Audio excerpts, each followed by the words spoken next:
Hello everyone, welcome to our channel target GNM ANM. কেমন আছো সবাই? পড়াশোনা হচ্ছে ভালো করে পড়তে হবে। আজ কিন্তু 12 তারিখ, আজ 12 তারিখ, মানে আজ মোটামুটি তুমি যদি কাউন্ট করো একদম পাক্কা 1 মাস আছে হাতে। তার মানে 1 মাসের এই গেম চেঞ্জ করতে হবে তোমাকে। 1 মাসের মধ্যে তোমাকে কি করতে হবে? গেম চেঞ্জ করতে হবে। আর আমি জানি তোমরা পারবে, তোমাদের প্রত্যেকের মধ্যে ক্ষমতা আছে করার। শুধুমাত্র কি করতে হবে স্যার? রাইট ডিরেকশনে। বেশি কিছু পড়তে হবে না। কি বেশি কিছু পড়তে হবে না। এখন তুমি অনার্স করতে আসোনি, এখন তুমি কি করতে এসছো? নার্সিং ক্র্যাক করতে এসছো। ঠিক আছে, কি করতে এসছো? নার্সিং ক্র্যাক করতে এসছো। তো অবশ্যই তুমি করতে পারবে। ফলো করো, ক্লাসগুলো ভালো করে করো, নোটস বানাও। যে কোশ্চেনগুলো আমি বলে দেবো এখানে ক্লাসে, সেই কোশ্চেনগুলো প্র্যাকটিস করবো। আমি খুব তাড়াতাড়ি তোমাদের এমসিকিউ সিরিজ নিয়ে আসছি এই জীবের সংগঠনের স্তর বা কোষ চ্যাপ্টারের উপরে। ঠিক আছে, ভালো করে পড়বে, ফোকাস হয়ে পড়ো। তো আমরা লাস্ট ক্লাস পর্যন্ত কি করেছিলাম? লাস্ট ক্লাস পর্যন্ত আমাদের নিউক্লিয়াস কমপ্লিট হয়ে গেছে। আমরা আজকে শুরু করবো কি দিয়ে শুরু করবো স্যার? বলো, কি দিয়ে শুরু করবো? মাইটোকন্ড্রিয়া। কি দিয়ে শুরু করবো স্যার? আজকে আমরা মাইটোকন্ড্রিয়া দিয়ে শুরু করবো। কি দিয়ে শুরু করবো? মাইটোকন্ড্রিয়া। দেখো, প্রথম মাইটোকন্ড্রিয়া কি? প্রত্যেকটা সজীব কোষে, আবার বলছি, প্রত্যেকটা সজীব কোষে শক্তির দরকার। আমি আগেই বলেছিলাম প্রত্যেকটা সজীব কোষে কি দরকার স্যার? শক্তির দরকার। তো এই যে প্রত্যেকটা সজীব কোষে যে শক্তিটা আসবে, তো কোষের কোন জায়গাটা সেই শক্তিটা বানাবে? আমি এর আগে একটা ক্লাসে বলেছিলাম আমরা কি খাই, ধরুন আমি কার্বোহাইড্রেট বা গ্লুকোজ খাচ্ছি। কি খাচ্ছি? কার্বোহাইড্রেট বা শর্করা যাকে বাংলায় বলে বা গ্লুকোজ বলে। তো ধরুন আমি গ্লুকোজ খেলাম, C6H12O6। এই গ্লুকোজটা আসবে কোথায়? কোষের মধ্যে। আসবে কোথায়? কোষের মধ্যে আসবে। আসলো তো কোষের মধ্যে। কোষের মধ্যে একটা অঙ্গাণু থাকে যার নাম কি? মাইটোকন্ড্রিয়া। যার নাম কি? মাইটোকন্ড্রিয়া। মাইটোকন্ড্রিয়া এসে কি হবে? মাইটোকন্ড্রিয়া আসার পরে গ্লুকোজটা কি হবে? ভেঙে যাবে। কার প্রেজেন্সে? অক্সিজেনের সাথে। আবার বলছি, আমরা ধরো না আমরা ধরো কি খেলাম? কার্বোহাইড্রেট বা শর্করা খেলাম। আসলো কোথায়? কোষের মধ্যে। কোষের মধ্যে কোন জায়গায় আসলো? একটা কোষ অঙ্গাণু যার নাম হচ্ছে কি? মাইটোকন্ড্রিয়া। কোষের মধ্যে কি থাকে স্যার? কোষ অঙ্গাণু থাকে। কোষের মধ্যে কি থাকে? কোষ অঙ্গাণু থাকে। তো এই যে গ্লুকোজটা আমি খেলাম, সেটা কোষের মধ্যে এন্টার করার পরে একটা পার্টিকুলার কোষ অঙ্গাণু যার নাম মাইটোকন্ড্রিয়া সেখানে আসলো। মাইটোকন্ড্রিয়া আসার পরে কি হবে? অক্সিজেনের সাথে রিঅ্যাকশন করে যায়। কে? এই গ্লুকোজটা C6H12O6। অক্সিজেনের সাথে রিঅ্যাকশন করে কি বানিয়ে দেয়? Carbon die oxide plus water. আর কি বানিয়ে দেয়? এনার্জি। কি বানিয়ে দেয়? এনার্জি। আর এই এনার্জিটাকে ইউজ করে আমরা আমাদের দেহের যত শারীরবৃত্তীয় কাজ আছে, সেগুলোকে আমরা কি করি? কমপ্লিট করি। ঠিক? তাহলে মাইটোকন্ড্রিয়ার কাজ কি ছিল? কোষের মধ্যে শক্তি উৎপন্ন করা। মাইটোকন্ড্রিয়ার কাজ কি ছিল? কোষের মধ্যে যা খাবার আসছে সেগুলোকে কোথায় কনভার্ট করা? শক্তিতে কনভার্ট করা। সেই জন্য কোষের শক্তিঘর কাকে বলা হয়? মাইটোকন্ড্রিয়াকে বলা হয়। কাকে বলা হয়? মাইটোকন্ড্রিয়াকে। তো প্রথম যেটা ইম্পর্টেন্ট কোশ্চেন, কোষের শক্তিঘর কাকে বলা হয়? তাহলে आंसर হবে কি? মাইটোকন্ড্রিয়া। দুই বলে কোষের ব্রেন কাকে বলা হয়? নিউক্লিয়াস। এর আগের ক্লাসে বললাম আমি, কি বলেছি? কোষের নিউক্লিয়াস কাকে বলা হয়? কোষের ব্রেন কাকে বলা হয়? মানে কোষ কি কাজ করবে, কোন একটা কোষ কি কাজ করবে সেটা কন্ট্রোল কে করে? নিউক্লিয়াস। তাহলে নিউক্লিয়াস কি কোষের কি বলবে? ব্রেন। কিন্তু মাইটোকন্ড্রিয়া কি করছে? যাই খাবার আসছে না কোষের মধ্যে, আসুক না কেন, সেই খাবার থেকে শক্তি বানিয়ে দিচ্ছে। ঠিক? তাহলে যেহেতু মাইটোকন্ড্রিয়া খাবার থেকে শক্তি বানিয়ে দিচ্ছে, তার মানে কি করছে? কোষের শক্তির উৎস হিসেবে কাজ করছে। যেখান থেকে শক্তি আসছে, সেই জন্য মাইটোকন্ড্রিয়াকে কি বলে? কোষের শক্তিঘর বলে। কি বলে? কোষের শক্তিঘর বলে। কে বলে? কোষের শক্তিঘর বলে। ঠিক? কোন ডাউট আছে এর মধ্যে? একদম ক্লিয়ার? আচ্ছা, এবার দেখো স্যার আরেকটা খুব ইম্পর্টেন্ট জিনিস, কোন বিজ্ঞানী মাইটোকন্ড্রিয়াকে আবিষ্কার করেছিল? অ্যানসার হবে কি? বেন্ডা। নামটা শুনতে একটু অবাক লাগছে না? এরকমই নাম। কি নাম? বেন্ডা। আমি বাংলায় লিখছি, বয়কার দন্তনা ডয়াকার। বেন্ডা। কে করেছিল? বেন্ডা নামে একটা বিজ্ঞানী ছিল যে কি করেছিল? মাইটোকন্ড্রিয়াকে আবিষ্কার করেছিল। কত সালে স্যার? 1898। স্যার সালটা কি ইম্পর্টেন্ট? হ্যাঁ ইম্পর্টেন্ট। যেটা ইম্পর্টেন্ট সেটা আমি লিখে দেবো।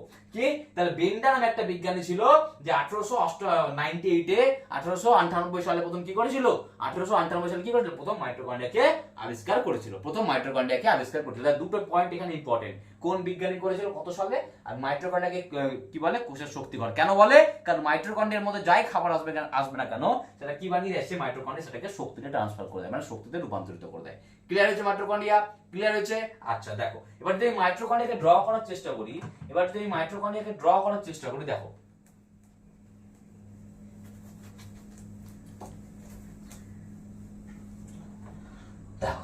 ধরুন আমি একটা মাইটোকন্ড্রিয়াকে ড্র করার চেষ্টা করছি। আমার ড্রয়িং তো খুব ভালো, তোমরা এতদিনে বুঝে গেছো, ঠিক? দেখো, ধরুন আমি একটা মাইটোকন্ড্রিয়াকে ড্র করছি।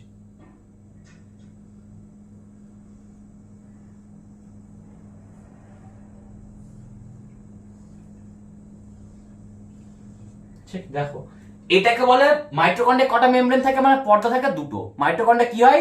দ্বিস্তরীয় কোষ অঙ্গাণু। আরেকটা ইম্পর্টেন্ট, মাইটোকন্ড্রিয়া কি হয়? দ্বিস্তরীয়। মানে দ্বিস্তরীয় অঙ্গাণু মানে কি? কোষের অঙ্গাণু যার বাইরে দুটো পর্দা আছে। আবার বলছি, কোনো একটা কোষের অঙ্গাণু যার বাইরে কি আছে? কোনো একটা কোষের অঙ্গাণু যার বাইরে দুটো পর্দা আছে, তখন তাকে কি বলবো আমরা? দ্বিস্তরীয় পর্দা। কি বলবো আমরা? দ্বিস্তরীয় পর্দা। দেখো, মাইটোকন্ড্রিয়ার বাইরে একটা পর্দা আর ভিতরে একটা পর্দা। তাহলে মাইটোকন্ড্রিয়ার কটা পর্দা আছে? দুটো পর্দা আছে। সেজন্য মাইটোকন্ড্রিয়া কি বলে? দ্বিস্তরীয় কোষীয় অঙ্গাণু। কি বলে? দ্বিস্তরীয় কোষীয় অঙ্গাণু। ঠিক, আচ্ছা। এটা বাইরের পর্দাটা কি করে? প্রোটেকশনের কাজ করে। ঠিক, কি করে? প্রোটেকশনের কাজ করে। ভিতরের পর্দায় দেখো, ভিতরের পর্দাটা দেখো, মানে অন্তঃপর্দা। এটাকে বলে বহিঃপর্দা, এটাকে বলে অন্তঃপর্দা। তো অন্তঃপর্দায় কি হচ্ছে? অন্তঃপর্দায় অনেকগুলো ভাঁজ হয়ে যায়। দেখো, অন্তঃপর্দায় অনেকগুলো ভাঁজ হয়ে যায়। ঠিক, আর এই যে অন্তঃপর্দায় যে ভাঁজগুলো হয়, এই ভাঁজগুলো দেখতে কার মতো হয় স্যার? আঙ্গুলের মতো দেখতে। কার মতো হয়? অঙ্গুলাকার। লেখা আছে বইয়ের মধ্যে আঙ্গুলাকার। ঠিক, তার মানে মাইটোকন্ড্রিয়ার অন্তঃপর্দা, এটা তো ছিল বহিঃপর্দা, এটা ছিল অন্তঃপর্দা। মাইটোকন্ড্রিয়ার অন্তঃপর্দাটা কি হচ্ছে? ভাঁজ হয়ে আঙ্গুলের মতো স্ট্রাকচার বানাচ্ছে, যাকে বলে কি? ক্রিস্টি। যাকে বলে কি? খুবই ইম্পর্টেন্ট কোশ্চেন, এখান থেকে কোশ্চেন আসবে। কি বলে? ক্রিস্টি। তাহলে ক্রিস্টি কি? যখন মাইটোকন্ড্রিয়ার অন্তঃপর্দা কোষের ভেতরের দিকে গিয়ে কি বানিয়ে দিবে? আঙ্গুলের মতো ভাঁজ বানিয়ে দেয়, তখন তাকে কি বলে? ক্রিস্টি। ক্রিস্টি। তার মানে এটা ছিল বহিঃপর্দা, এটা ছিল অন্তঃপর্দা। অন্তঃপর্দাটা কোষের মাইটোকন্ড্রিয়ার ভিতরে কি হয়েছে? এরকম আঙ্গুলের মতো অনেকগুলো ভাঁজ বানিয়ে দিয়েছে, আর এই আঙ্গুলের মতো ভাঁজকে কি বলে? ক্রিস্টি। কি বলে? ক্রিস্টি। কি বলে? ক্রিস্টি। ঠিক, আচ্ছা। আর এই দেখো, এটা ছিল বহিঃপর্দা, এটা ছিল অন্তঃপর্দা, এটা ছিল বহিঃপর্দা, এটা ছিল অন্তঃপর্দা। আর অন্তঃপর্দার মধ্যে আঙ্গুলের ভাঁজগুলোকে কি বলছিল? ক্রিস্টি। আচ্ছা, এবার অন্তঃপর্দার মধ্যে এই যে জিনিসগুলো থাকে, এই যে লিকুইড বা কেমিক্যাল যাই থাকুক না কেন, বা যে তরল পদার্থ থাকে, তাকে কি বলে? ম্যাট্রিক্স বলে। কি বলে? ম্যাট্রিক্স, বা বাংলায় বলে ধাত্র। কি বলে? ম্যাট্রিক্স বা ধাত্র। তার মানে ধাত্র বা ম্যাট্রিক্স কি? অন্তঃপর্দা দ্বারা পরিবেষ্টিত। অন্তঃপর্দা দ্বারা পরিবেষ্টিত মানে ঘেরা, বা তরল পদার্থটাকে কি বলে? ধাত্র বা ম্যাট্রিক্স। কি বলে? ধাত্র বা ম্যাট্রিক্স। এই ধাত্র বা ম্যাট্রিক্সের মধ্যে কে থাকে স্যার? রাইবোজোম থাকে। কে থাকে স্যার? রাইবোজোম থাকে। কে থাকে স্যার? রাইবোজোম। আর কে থাকে স্যার? প্রোটিন থাকে। আর কে থাকে স্যার? ডিএনএ থাকে। আর কে থাকে স্যার? আরএনএ। তার মানে এই যে এটাকে কি বলছে? ধাত্র বা ম্যাট্রিক্স। এর মধ্যে কি আছে? রাইবোজোম আছে, প্রোটিন আছে, ঠিক, কি আছে? ডিএনএ আছে, কি আছে স্যার? আরএনএ আছে। কি আছে স্যার? আরএনএ আছে। ঠিক, ক্লিয়ার? আচ্ছা, ইম্পর্টেন্ট কি কোশ্চেন স্যার? সায়েন্টিস্টের নাম, কোষের শক্তিঘর। সায়েন্টিস্টের নাম, কোষের শক্তিঘর, আর ক্রিস্টি। কি বলে? ক্রিস্টি। কি বলে? ক্রিস্টি। এই তিনটা। ক্রিস্টি কি ছিল স্যার? মাইটোকন্ড্রিয়া দুটো পর্দা নিয়ে তৈরি ছিল, বহিঃপর্দা, অন্তঃপর্দা। অন্তঃপর্দাটা ভেতরের দিকে আঙ্গুলের মতো ভাঁজ হয়ে হয়ে আঙ্গুলাকার কি বানাতো? স্ট্রাকচার বানাতো, যার নাম ছিল কি স্যার? ক্রিস্টি। যার নাম ছিল কি স্যার? ক্রিস্টি। এই ক্রিস্টির মধ্যে না, এই ক্রিস্টির মধ্যে কি থাকে? অনেকগুলো কি থাকে? F1 F0 F1 কি দানা থাকে। কি থাকে? F0 F1 দানা থাকে, যেটা কি করে? কোষের যে বললাম না শক্তি তৈরি হয় নাই, তো এই কোষের শক্তি তৈরিতে সাহায্য করে। জানার দরকার না, খালি বলে দিলাম তাই। ঠিক আছে, ক্লিয়ার? আচ্ছা, কাজ এবার দেখো মাইটোকন্ড্রিয়া। কাজ আমি প্রথমে বলেছি, কি করে? কোষের মধ্যে শক্তি বানায়। কোষের মধ্যে শক্তি বানায়, তাহলে কোষের শক্তিঘর হিসেবে কাজ করে। ঠিক, আর কি কাজ করে মাইটোকন্ড্রিয়া? আর কি কাজ করে? মাইটোকন্ড্রিয়া কি করে না, বিভিন্ন রকম ফ্যাট, কি বলে? ডিফারেন্ট কাইন্ড অফ ফ্যাটের কি করে? ফ্যাট বানাতে সাহায্য করে। কি করে? ডিফারেন্ট কাইন্ড অফ ফ্যাট বানাতে সাহায্য করে। যেমন তোমাকে আমি বলছি, ধরো এটিপি। আমি বলছি আপনার কোষের মধ্যে যা এনার্জি হবে সেটা কার ফর্মে থাকবে? এটিপির ফর্মে। কার ফর্মে থাকবে? এটিপির ফর্মে। তো এই যে মাইটোকন্ড্রিয়া যেটা কোষের মধ্যে শক্তি বানাচ্ছে, সেটা কি করে? ফটোফসফোরাইলেশন করে। কি করে? নট অনলি ফটো, বাট মনে রাখো ফসফোরাইলেশন। ফসফোরাইলেশন মানে কি? যে প্রসেসের মাধ্যমে এটিপি তৈরি হয়, যে প্রসেসের মাধ্যমে এটিপি মানে এনার্জি তৈরি হয়, তাকে বলে ফসফোরাইলেশন। তাহলে মাইটোকন্ড্রিয়া যেহেতু এটিপি বা এনার্জি তৈরি হচ্ছে, সেই জন্য এখানে কি হয়? ফসফোরাইলেশন হয়। তাহলে দুটো কাজ মনে রাখবা, কোষের শক্তিঘর হিসেবে কাজ করে, আর মাইটোকন্ড্রিয়ার মধ্যে কি হয়? ফসফোরাইলেশন হয়। কি হয়? ফসফোরাইলেশন বলে একটা প্রক্রিয়া হয়। ফসফোরাইলেশন প্রক্রিয়ার মাধ্যমে এটিপি তৈরি হয়। কি হয়? এটিপি তৈরি হয়। এটিপি তৈরি হয়। চলো, মাইটোকন্ড্রিয়া শেষ, এবার শুরু করি আমরা প্লাস্টিড। কি পড়বো আমরা? প্লাস্টিড। দেখো,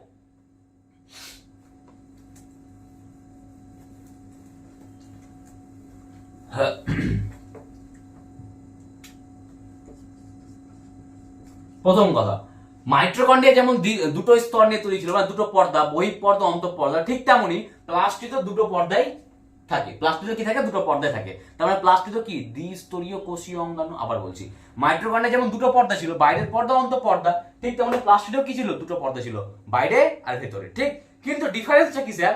মাইটোকন্ড্রিয়া প্রত্যেকটা সজীব কোষে থাকে, কারণ প্রত্যেকটা সজীব কোষে শক্তির দরকার তো। তার মানে আমি বলতে চাইছি এটা, মাইটোকন্ড্রিয়া প্রত্যেকটা সজীব কোষে থাকবে। কোথায় থাকবে? মাইটোকন্ড্রিয়া প্রত্যেকটা সজীব কোষে থাকবে। কোথায় থাকবে? প্রত্যেকটা সজীব কোষে। কারণ প্রত্যেকটা সজীব কোষে কিসের দরকার? শক্তির দরকার। প্রত্যেকটা সজীব কোষে কিসের দরকার? শক্তির দরকার। তার মানে মাইটোকন্ড্রিয়া সেটা প্রাণী কোষ হোক বা উদ্ভিদ কোষ হোক, মাইটোকন্ড্রিয়া থাকতেই হবে, কারণ প্রত্যেকটা কোষে কি দরকার? শক্তির দরকার। কিন্তু এই প্লাস্টিডকে বাংলাতে প্লাস্টিডই বলে। এই প্লাস্টিড থাকে কোথায়? শুধুমাত্র উদ্ভিদ কোষে থাকে, শুধুমাত্র উদ্ভিদ কোষ থাকে। যেমন কি কোষ প্রাচীর আমরা পড়েছিলাম না? কোষ প্রাচীর থাকে কোথায়? উদ্ভিদ কোষে, প্রাণী কোষে ছিল না? ঠিক তেমনি প্লাস্টিডও থাকে কোথায়? উদ্ভিদ কোষে। প্লাস্টিড থাকে কোথায়? উদ্ভিদ কোষে। যদি বলে যে প্লাস্টিড প্রাণী কোষে থাকে, না, প্লাস্টিড প্রাণী কোষে থাকে না। তার মানে এখন আমরা দুটো জিনিস বললাম যেটা শুধুমাত্র উদ্ভিদ কোষে থাকে, সেটা হচ্ছে কি কোষ প্রাচীর আর প্লাস্টিড। মানে প্লাস্টিড শুধুমাত্র কোথায় দেখা যায়? উদ্ভিদ কোষে দেখা যায়। ঠিক, আচ্ছা, আমরা বলি না ফটোসিনথেসিস হচ্ছে, সালোক সংশ্লেষ হচ্ছে, কোথায় হয়? এই প্লাস্টিডের মধ্যে। কোথায় হয়? এই প্লাস্টিডের মধ্যে। কোথায় কি হয়? ফটোসিনথেসিস বা সালোক। আমরা বলি না গাছ সালোক সংশ্লেষের মাধ্যমে খাবার বানাচ্ছে, বলি তো গাছ সালোক সংশ্লেষের মাধ্যমে খাবার বানাচ্ছে। খাবারটা কোথায় বানায়? এই প্লাস্টিডের মধ্যে বানায়। কোথায় বানায়? প্লাস্টিডের মধ্যে বানায়। ক্লিয়ার হয়েছে? আচ্ছা, এবার দেখুন এই প্লাস্টিড প্রথম কথা কে আবিষ্কার করেছিল? কে আবিষ্কার করেছিল? আবিষ্কারের থেকে বড় কথা, প্লাস্টিডের তিনটে ভাগ ছিল। প্লাস্টিডের তিনটে কি ছিল? ভাগ ছিল। ঠিক, যদি আবিষ্কার নাম জানতেই হয় তাহলে জেনে রাখো হেকেল। কে? হেকেল। মানে একটা বিজ্ঞানী ছিল যার নাম ছিল কি? হেকেল। যার নাম ছিল কি? হেকেল। এই হেকেল কি করেছিল? প্লাস্টিডকে আবিষ্কার করেছিল। হেকেল কি করেছিল? প্লাস্টিডকে আবিষ্কার করেছিল। ঠিক, আবার রিপিট করছি, প্লাস্টিকের দুটো পর্দা ছিল, যেমন মাইটোকন্ড্রিয়া ছিল, কিন্তু মাইটোকন্ড্রিয়া ছিল কোথায়? প্রত্যেকটা সজীব কোষে, কারণ প্রত্যেকটা সজীব কোষে শক্তির দরকার ছিল বলে মাইটোকন্ড্রিয়া থাকতে হবে। কিন্তু প্লাস্টিডের কাজ কি ছিল? সালোক সংশ্লেষ করা। এবার আমরা তো প্রাণী, আমরা তো সালোক সংশ্লেষ করি না, তার আমাদের মধ্যে দরকার নেই, সেজন্য আমাদের মধ্যে প্লাস্টিড নেই। ঠিক, তার মানে প্লাস্টিডের মেন কাজ ছিল কি? সালোক সংশ্লেষ করা। আর যেহেতু আমরা প্রাণী না, সালোক সংশ্লেষ করি না, সেই জন্য আমাদের মধ্যে থাকে না। তাহলে প্লাস্টিড থাকে কার মধ্যে? শুধুমাত্র উদ্ভিদ কোষের মধ্যে থাকে। আর কে বানিয়েছিল প্লাস্টিড? কে মানে কে ডিসকভার করেছিল? হেকেল। কত সালে করেছিল স্যার? 1866 সালে। কত সালে করেছিল স্যার? 1866 সালে করেছিল। কত সালে স্যার? 1866 সালে করেছিল। ঠিক আছে, ক্লিয়ার হচ্ছে এতটা? আচ্ছা, এবার দেখো প্লাস্টিড তিন ধরনের হয়। প্লাস্টিড তিন ধরনের হয়। একটাকে বলে ক্রোমোপ্লাস্টিড। কি বলে? ক্রোমো। ক্রোমো মানে বাংলা হচ্ছে রঙিন। ক্রোমো মানে হচ্ছে কি? রঙিন। কি? রঙিন। আর একটা হচ্ছে কি? ক্লোরো। কি হচ্ছে স্যার? ক্লোরো। একটাকে বলে ক্লোরো, আর একটাকে বলে কি? লিউকো। একটা কি বলে? লিউকো। আবার রিপিট করে দিচ্ছি, প্লাস্টিড তিন ধরনের হয়। একটা হচ্ছে কি? ক্রোমোপ্লাস্টিড, একটা হচ্ছে কি? ক্রোমোপ্লাস্টিড, একটা হচ্ছে ক্লোরোপ্লাস্টিড, একটা হচ্ছে কি? লিউকোপ্লাস্টিড। একটা হচ্ছে কি? ক্রোমোপ্লাস্টিড, একটা হচ্ছে ক্লোরোপ্লাস্টিড, একটা হচ্ছে কি? লিউকোপ্লাস্টিড। ঠিক, ক্লোরোপ্লাস্টিড, ক্রোমোপ্লাস্টিড, লিউকোপ্লাস্টিড। ঠিক, এবার দেখো এই ক্রোমোপ্লাস্টিড কি স্যার? রঙিন প্লাস্টিক। কি বলে? রঙিন প্লাস্টিক। কি বলে? রঙিন। ক্রোমো মানে হচ্ছে কি? রঙিন। ঠিক, রঙিন। আচ্ছা, ক্লোরো। ক্লোরো মানে কি? যেখানে ক্লোরো ওয়ার্ড দেখবা সেখানে হবে কি? সবুজ। সেখানে হবে কি? সবুজ। তাহলে ক্লোরোপ্লাস্টিডকে কি বলে? সবুজ প্লাস্টিড। কি বলে? সবুজ প্লাস্টিড। আর লিউকো মানে হচ্ছে কি? বর্ণহীন, মানে কোনো কালারই থাকে না, কোনো কালারই থাকে না। তাহলে লিউকোপ্লাস্টিড কি বলে? বর্ণহীন প্লাস্টিড। কি বলে? বর্ণহীন প্লাস্টিড। বর্ণহীন প্লাস্টিড। আবার বললাম প্লাস্টিড তিন ধরনের হয়, ক্লোরোপ্লাস্ট, ক্রোমোপ্লাস্ট, লিউকোপ্লাস্ট। ক্রোমোপ্লাস্ট মানে কি? ক্রোমো মানে হচ্ছে কি? রঙিন। ক্লোরো সবুজ। আর লিউকো মানে কি? কোনো বর্ণ থাকে না। ঠিক, আমি অল্প অল্প করে ডিটেইলসটা বলে দিচ্ছি। দেখো, ধরে নাও তুমি কোন একটা ফুলের পাপড়ি দেখছো, কোন একটা ফুলের পাপড়ি দেখছো। এই যে এখন আমের সিজন না? আমের সিজন, তো আম দেখতে কিরকম হচ্ছে? আম একটা পাকা আম উপরে দেখতে কিরকম হয়? হালকা হলুদ, হলুদের মতো হয়। তো এই যে আমের উপরে যে কি আবরণীটা আছে, বা যে কোনো পাকা ফলের আবরণীটা, বা কোন একটা ফুলের কালার, আবার বলছি কোন একটা ফুলের কালার, কোন একটা যে ফুলের যে কালার, সে ফুলের কালার বলো, বা কোন একটা ফল পাকা অবস্থায়, কোন একটা ফল পাকা অবস্থায় তার উপরে যে কালারটা আছে, যেমন ধরো না লিচু কি হয়? একটু রেডিশ টাইপের, লাল টাইপের দেখতে হয়। আম কিরকম হয়? একটু হলুদ টাইপের দেখতে হয়। পেঁপে কিরকম দেখতে হয়? একটু হলুদ টাইপের হয় পাকা। তার মানে কি? কোন একটা পাকা ফলের যে আবরণী হয়, কোন একটা পাকা ফলের যে আবরণী হয়, বা কোন একটা ফুলের যে কালার হয়, সেটা কার জন্য হয়? ক্রোমোপ্লাস্টিডের জন্য। তার মানে উদ্ভিদ দেহের যে জায়গাটায় সবুজ কালার ছাড়া, উদ্ভিদ দেহের যে জায়গায় সবুজ কালার ছাড়া অন্য কালার থাকে, তাকে সেখানে কি থাকে? ক্রোমোপ্লাস্টিড থাকে। কারণ ক্রোমোপ্লাস্টিডের বাংলা হচ্ছে রঙিন। তার মানে যেমন তোমাকে বলতে আমি কি? ফুলের কালার। কি বলতে পারি আমি তোমাকে? ফুলের রং। তোমাকে কি বলতে পারি? পাকা ফলে কি বলবো আমি? পাকা ফলের আবরণীর কালার, পাকা ফলে যে আবরণীটা হয় তার রং, আবরণীর রং, ঠিক? তাহলে এগুলো কার জন্য হয়? ক্রোমোপ্লাস্ট। তার মানে একটা উদ্ভিদের মধ্যে যে জায়গায় সবুজ কালার ছাড়া অন্য কোনো রং আছে, যে জায়গায় সবুজ রং ছাড়া অন্য কোনো রং আছে, তাকে কি বলছে? ক্রোমোপ্লাস্ট। ঠিক, এক্সাম্পল মনে রাখবা। আচ্ছা, ক্লোরোপ্লাস্ট ছিল, এবার চলে আসো ক্লোরোপ্লাস্ট। কি ছিল এবার? ক্লোরো বা সবুজ, যেটা আমাদের এখানে সবথেকে ইম্পর্টেন্ট। ক্লোরোপ্লাস্ট দেখো, আমি যেটা ক্লোরোপ্লাস্ট তোমাকে ড্র করার দেখানোর চেষ্টা করি। দেখো আমি একটা ক্লোরোপ্লাস্ট ড্র করছি। কি ড্র করছি? ক্লোরোপ্লাস্ট, ক্লোরোপ্লাস্ট, ঠিক? যেটা কি রকম হয়? সবুজ। কি হয়? সবুজ প্লাস্টিক, যাকে বলে কি? সবুজ প্লাস্টিক, সবুজ প্লাস্টিক। দেখো আমি ড্র করার চেষ্টা করছি, ঠিক?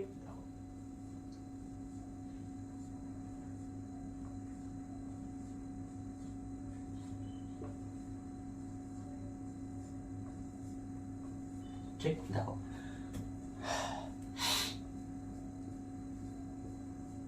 দেখো তার মানে আমি বলতে চাইছি এটা কাজ ছিল ক্লোরোপ্লাস্ট। এটা হচ্ছে সবথেকে ইম্পর্টেন্ট। দেখো ক্লোরোপ্লাস্টের মধ্যে কি হয়? সালোক সংশ্লেষ হয়। কি হয়? সালোক সংশ্লেষ হয়। কেন হয় এর মধ্যে সালোক সংশ্লেষ? কারণ এর মধ্যে কি থাকে? ক্লোরোফিল থাকে। এর মধ্যে কি থাকে? ক্লোরোফিল থাকে। আর ক্লোরোফিলের জন্য এই কালারটা কি হয়? সবুজ হয়। আবার বুঝতে পারলা? ক্লোরোপ্লাস্টের আরেকটা নাম কি? সবুজ প্লাস্টিড। ক্লোরোপ্লাস্টের একটা নাম কি? সবুজ প্লাস্টিড। আচ্ছা, ক্লোরোপ্লাস্টের মধ্যে কি হয়? সালোক সংশ্লেষ হয়। আর যেখানে সালোক সংশ্লেষ হবে সেখানে ক্লোরোফিল থাকবে। তার মানে ক্লোরোপ্লাস্টের যে সবুজ কালারটা হচ্ছে, ক্লোরোপ্লাস্টের যে সবুজ কালারটা হচ্ছে, সেটা কার জন্য হচ্ছে? ক্লোরোফিলের জন্য হচ্ছে। আর ক্লোরোফিল থাকে বলে ওখানে কি হয়? সালোক সংশ্লেষ হয়। কি হয়? সালোক সংশ্লেষ হয়। তার মানে ক্লোরোপ্লাস্টের মধ্যে মেইন কাজ কি ছিল? সালোক সংশ্লেষ করা। ঠিক? আচ্ছা, দেখো কি রকম করা হয়। সালোক সংশ্লেষের দুটো রিঅ্যাকশন হয়। একটা হয় কি হয়? লাইট রিঅ্যাকশন, একটা ডার্ক রিঅ্যাকশন। কি? একটা লাইটের উপর ডিপেন্ড করে, লাইট নির্ভরশীল প্রক্রিয়া, এবং লাইট মানে আলো অনির্ভরশীল প্রক্রিয়া। সালোক সংশ্লেষের দুটো জিনিস হয়, একটা লাইট রিঅ্যাকশন, কি হয়? একটা লাইট রিঅ্যাকশন, আর একটা হচ্ছে ডার্ক রিঅ্যাকশন। লাইট রিঅ্যাকশন আর ডার্ক রিঅ্যাকশন, ঠিক? এই দেখো, এটা তো যদি আমি ক্লোরোপ্লাস্টকে বানাই, পুরোটা হচ্ছে ক্লোরোপ্লাস্ট। ক্লোরোপ্লাস্টের মধ্যে দেখো একটা থলির মতো অংশ দেখতে পাচ্ছ? এটা একটা থলি, এটা একটা থলি, এটা একটা থলি, এটা একটা থলি। তাহলে এই যদি আমি একটা থলির কথা বলি, তখন তাকে বলে আমি থাইলাকয়েড। কি বলে কে? থাইলাকয়েড। কি বলে কে? থাইলাকয়েড। আর যদি অনেকগুলো থাইলাকয়েড, যেমন এটা একটা থাইলাকয়েড, এটা একটা থাইলাকয়েড, এটা একটা থাইলাকয়েড, তাহলে অনেকগুলো থাইলাকয়েড পর যদি জমে থাকে, তাহলে কি বানাচ্ছে? একটা থাইলাকয়েডের স্তর বানাচ্ছে না? এটাকে কি বলে? থাইলাকয়েডের স্তর। এর নাম হচ্ছে কি? গ্রানা। কি হচ্ছে? গ্রানা। কি হচ্ছে? গ্রানা। আর এই যে আমি ক্লোরোফিল বললাম যেটা সালোক সংশ্লেষ করে, এই যে আমি ক্লোরোফিল বললাম যেটা সালোক সংশ্লেষ করে, সেই ক্লোরোফিলটা পাওয়া যায় কোথায়? এই যে থাইলাকয়েডটা আছে, এই থাইলাকয়েডের মেমব্রেনে। তার মানে এই যে থাইলাকয়েড আছে না, এই থাইলাকয়েডের ভিতরে কি পাওয়া যায়? ক্লোরোফিল পাওয়া যায়। তার মানে আমি বলতে চাইছি এটাই যে ক্লোরোপ্লাস্টের মধ্যে থলির মতো অঙ্গাণু থাকে, যাকে বলে কি? থাইলাকয়েড। আর এই থাইলাকয়েডের মধ্যে কাকে পাওয়া যায়? ক্লোরোফিলকে পাওয়া যায়। কাকে পাওয়া যায়? ক্লোরোফিলকে পাওয়া যায়। আর যখন অনেকগুলো থাইলাকয়েড, একটা, দুটো, তিনটে, চারটা, পাঁচটা, অনেকগুলো থাইলাকয়েড পরপর থাকবে, তখন কি বানাচ্ছে? থাইলাকয়েডের একটা স্তম্ভ বানাচ্ছে। থাইলাকয়েডের একটা স্তম্ভ বানাচ্ছে, যাকে কি বলছে? গ্রানা। যাকে কি বলছে? গ্রানা। তার মানে একটা যদি কথা বলি, একটা থলির কথা বলি, থাইলাকয়েড। থাইলাকয়েডের মধ্যে কে থাকে? ক্লোরোফিল থাকে। আর অনেকগুলো থাইলাকয়েড যদি পরপর যুক্ত হয়ে কি বানাচ্ছে? থাইলাকয়েডের স্তম্ভ বানাচ্ছে, তখন তাকে কি বলবো আমরা স্যার? গ্রানা। তখন তাকে আমরা কি বলবো স্যার? গ্রানা বলবো। কি বলবো আমরা স্যার? গ্রানা বলবো। কি বলবো আমরা স্যার? গ্রানা। এবার দেখো, তাহলে এটা হচ্ছে থাইলাকয়েড, আর এই থাইলাকয়েডটা অনেকগুলো যুক্ত হয়ে গ্রানা বানাচ্ছে। তাহলে থাইলাকয়েড আর গ্রানা ছাড়া বাকি যে অংশটা থাকছে, যেগুলো এগুলো তাকে বলছে কি? স্ট্রোমা। তাহলে কি বলছে? স্ট্রোমা। তাহলে কি বলছে? স্ট্রোমা। তার মানে স্ট্রোমা। এবার আমি বললাম না, সালোক সংশ্লেষের দুটো রিঅ্যাকশন হয়, একটা লাইট রিঅ্যাকশন, একটা ডার্ক রিঅ্যাকশন। লাইট রিঅ্যাকশন মানে কি? যেটার জন্য সূর্যরশ্মির দরকার। লাইট রিঅ্যাকশন মানে কি? যেটার জন্য সূর্যের আলো দরকার। তো লাইট রিঅ্যাকশন বা সূর্যের আলোটা হয় কোথায়? থাইলাকয়েডের মধ্যে। কোথায় হয়? থাইলাকয়েডের মধ্যে। কোথায় হয়? থাইলাকয়েডের মধ্যে। আর এই যে ডার্ক রিঅ্যাকশন বললাম, ডার্ক মানে কি? অন্ধকার দশা, আলো দশা, অন্ধকার দশা। তো সালোক সংশ্লেষের দুটো দশা হয়, একটা আলো দশা, একটা অন্ধকার দশা। তো আলো দশাটা হয় কোথায় স্যার? থাইলাকয়েডের মধ্যে। কোথায় হয়? থাইলাকয়েডের মধ্যে। কেন হয় থাইলাকয়েডের মধ্যে? কারণ থাইলাকয়েডের মধ্যে ক্লোরোফিল থাকে। থাইলাকয়েডের মধ্যে কি থাকে? ক্লোরোফিল থাকে। আর অন্ধকার দশা বা ডার্ক ফেজটা হয় কোথায় স্যার? স্ট্রোমার মধ্যে। স্ট্রোমা কি স্যার? থাইলাকয়েড এবং গ্রানা ছাড়া বাকি ক্লোরোপ্লাস্টের অংশকে কি বলে? যেমন এটাকে কি বলে? এগুলো সব হচ্ছে কি? স্ট্রোমা। এখানে ফাঁকা জায়গা আছে তো, এটাকে বলে কি? স্ট্রোমা। ঠিক, এটা কি বলে? স্ট্রোমা। আর স্ট্রোমাতে কি হয় স্যার? অন্ধকার দশা। আবার বলছি, সালোক সংশ্লেষের দুটো দশা, একটা আলোক দশা, একটা অন্ধকার দশা। আলোক দশা হয় কোথায়? থাইলাকয়েডের মধ্যে। অন্ধকার দশা হয় কোথায় স্যার? স্ট্রোমার মধ্যে। কোথায় হয় স্যার? স্ট্রোমার মধ্যে। কোথায় হয় স্যার? স্ট্রোমার মধ্যে। ঠিক আছে, ক্লিয়ার হয়েছে? আচ্ছা, আর এই যে একটা গ্রানা, এই গ্রানাগুলো যুক্ত হয় একটা কি স্টকের মাধ্যমে। তাকে কি বলে? Stroma lamella. কি বলে? Stroma lamella. ঠিক, আমি আবার রিপিট করে দিচ্ছি। লাস্ট দেখো, ক্লোরোপ্লাস্ট হচ্ছে কি উদ্ভিদের সবুজ অংশ। কেন হয় সবুজ? কারণ ক্লোরোপ্লাস্টের মধ্যে ক্লোরোফিল থাকে, আর যেহেতু ক্লোরোফিল থাকে সেই জন্য সালোকসংশ্লেষ হয়। এতটা ক্লিয়ার হয়ে গেছে? আচ্ছা দেখো, এবার যে আমি ক্লোরোপ্লাস্টটা ড্র করেছি, তাহলে দেখো তো ক্লোরোপ্লাস্টটা ড্র করার মধ্যে কি আছে? থলির মতো একটা অংশ আছে না, যাকে বলছে কি থাইলাকয়েড। এবার যদি অনেকগুলো থাইলাকয়েড পরপর যুক্ত হয়, তখন তাকে কি বানাচ্ছে? একটা স্তম্ভ বানাচ্ছে থাইলাকয়েডে, যাকে বলছে কি গ্রানা। আর এই থাইলাকয়েডের মধ্যে কি থাকে স্যার? ক্লোরোফিল থাকে। কে থাকে স্যার? ক্লোরোফিল থাকে। আর এই ক্লোরোফিল যেখানে আছে সেখানে কি হবে স্যার? আলোক দশা হবে। সেখানে কি হবে? ফটোসিনথেসিস বা সালোকসংশ্লেষ কি হবে? লাইট রিঅ্যাকশন বা আলোক দশা হবে। ফটোসিনথেসিস বা লাইট রিঅ্যাকশন কি হবে? আলোক দশা হবে। ঠিক, আচ্ছা। আর এই থাইলাকয়েড বা গ্রানা ছাড়া বাকি অংশটাকে কি বলে স্যার? স্ট্রোমা বলে। কি বলে স্যার? স্ট্রোমা বলে। স্ট্রোমাতে কি হচ্ছে স্যার? ডার্ক রিঅ্যাকশন বা অন্ধকার রিঅ্যাকশন হচ্ছে। কি হচ্ছে? ডার্ক রিঅ্যাকশন বা অন্ধকার দশা হচ্ছে। ক্লিয়ার হচ্ছে? ডার্ক রিঅ্যাকশন বা অন্ধকার দশা হচ্ছে। আচ্ছা, এবার স্যার ক্লোরোপ্লাস্টের কাজ কি স্যার? ক্লোরোপ্লাস্টের কাজ কি স্যার? মেইন কাজ কি ছিল? সালোকসংশ্লেষ করা। মেইন কাজ কি ছিল স্যার? সালোকসংশ্লেষ করা। ঠিক, আচ্ছা। লাস্ট ছিল কি? লিউকোপ্লাস্ট। তাহলে আমরা ক্রোমোপ্লাস্ট বললাম, ক্লোরোপ্লাস্ট বললাম, লাস্ট করাবো কি? লিউকোপ্লাস্ট। লাস্ট করাবো কি? লিউকোপ্লাস্ট।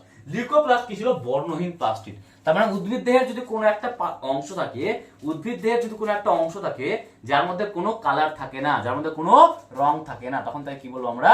বর্ণহীন। কি বলবো আমরা? বর্ণহীন বা রঙিন না, তাকে বলে কি?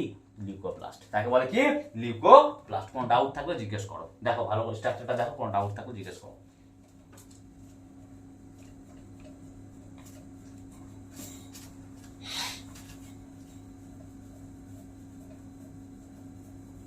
ডান। তাহলে আজকে এই ক্লাসে এটাই থাকবে। কি পড়ালাম আজকে আমি? আজকে আমি পড়ালাম কি? প্লাস্টিড। আজকে আমি কি পড়ালাম? মাইটোকন্ড্রিয়া এবং প্লাস্টিড। একটা কোশ্চেন পাওয়া। মাইটোকন্ড্রিয়া কি করেছিল? বেন্ডা। প্লাস্টিড কি করেছিল? হেকেল। ঠিক, ক্লিয়ার হয়েছে? জিনিসগুলো আরেকবার রিভাইন্ড করে দেখো যদি বুঝতে না পারো। আর অবশ্যই চ্যানেলটাকে সাবস্ক্রাইব করো, শেয়ার করো। ঠিক, আর অবশ্যই তোমার নোটস বানাও। এটা আমি ধরো এই স্ট্রাকচারটা বানাচ্ছি, এই স্ট্রাকচারটা বানালাম কার? ক্লোরোপ্লাস্টের। এর মধ্যে একটা থলির মতো অংশ ছিল থাইলাকয়েড, এবার অনেকগুলো থাইলাকয়েড পরপর যুক্ত হয়ে কি বানাচ্ছে? একটা গ্রানা বানাচ্ছে। গ্রানে একটা গ্রানা পাশের গ্রানার সাথে যুক্ত হচ্ছে কার মাধ্যমে? Stroma lamella. কি? স্ট্রোমা ল্যামেলার মাধ্যমে যুক্ত হচ্ছে। থাইলাকয়েড বা গ্রানা ছাড়া বাকি অংশটাকে কি বলছে? স্ট্রোমা বলছে। স্ট্রোমাতে কি হয়? ডার্ক রিঅ্যাকশন বা অন্ধকার দশা। থাইলাকয়েডে কি হয়? লাইট রিঅ্যাকশন বা আলোক দশা। তাহলে এগুলো তোমাকে জানতে হবে। এগুলো না নোটস বানানোর চেষ্টা করো শর্ট ফর্মে নিজের মতো করে, যাতে তুমি পরে বুঝতে পারো সেরকম নোট বানাও। ক্লিয়ার হয়েছে? চলো, থ্যাংক ইউ। ভালো করে পড়ো। পরীক্ষার কটা দিনই বাকি আছে। আর অবশ্যই নিজেরা মেন্টালি প্রিপেয়ার থাকো যে না এই বছর আমি চান্স পাচ্ছি, তাহলে দেখো তুমি চান্স পেয়েছো। বাই। চলো, থ্যাংক ইউ।